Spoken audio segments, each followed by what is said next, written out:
let's just talk about General Milley for a minute and our woke military. And I realize he's said he doesn't like that claim, but there's plenty of evidence for it. And it's growing increasingly disturbing. So General Milley, of course, came out. He expressed support for Black Lives Matter. He as reported by Carol Lenning and Philip Rucker of the Washington Post in their book, I Alone Can Fix It, he said President Trump was preaching the gospel of the Führer in his rhetoric about the illegitimacy of the 2020 election, that he, Milley, feared a Reichstag moment in the period immediately prior to the Capitol riot.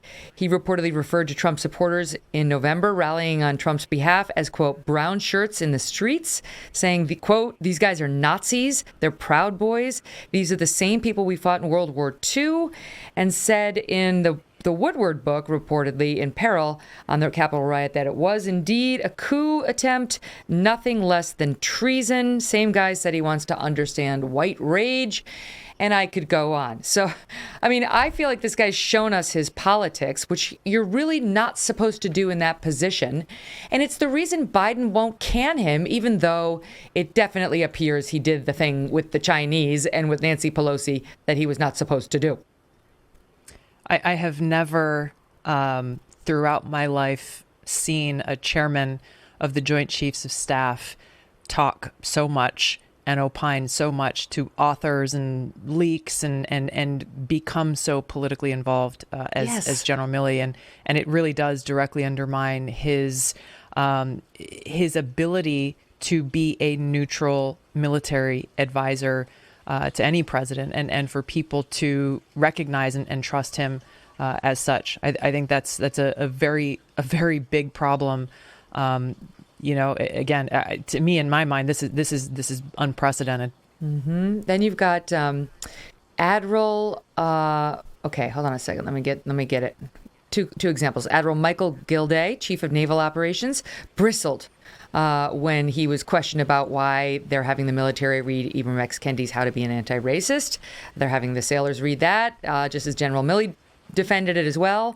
And then the Defense Secretary, Lloyd Austin, who we've been watching here all afternoon, he initiated sessions for military members to attend to discuss extremism in the ranks after the Capitol riot. It included establishing a countering extremism working group. Okay, that's what he wanted to do. Counter extremism sounds good on paper.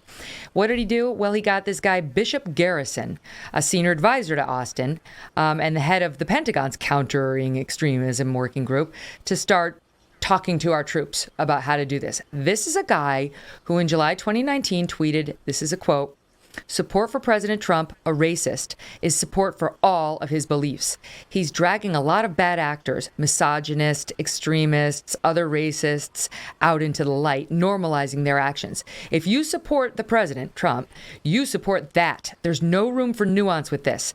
There is no more, but I'm not like that talk." This is the guy who's going to be training our troops on how not to be an extremist. I mean, what's gone? Like, was the military always like this and we just didn't know? like what? Promoting and propagating no. The answer to that is no.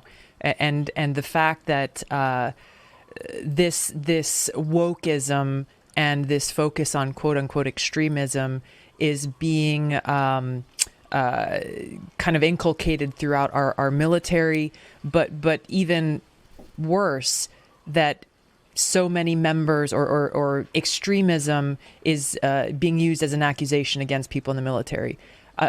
Let's start with the basics, Megyn. What is extremism?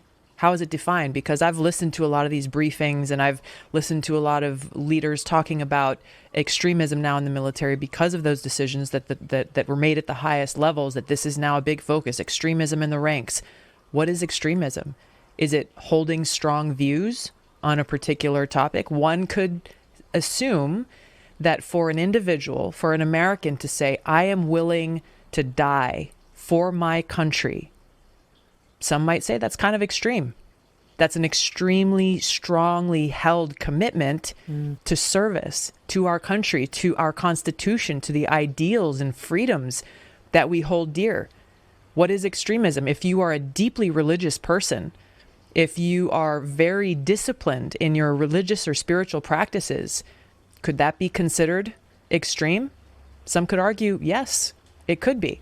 And so for this term to be so loosely paraded about in such a negative light without any very specific definition on exactly what they're talking about, what they're essentially doing is casting this broad brush across people in the military and saying, well, hey, this is a real issue, extremism in our ranks, without any kind of definition. What they're doing is, it's offensive. It's offensive, and it dishonors that very decision that every single man and woman who serves in our military and wears the uniform has made, saying, yes, I'm willing to die for my country. I'm willing to die to support and uphold and defend our Constitution.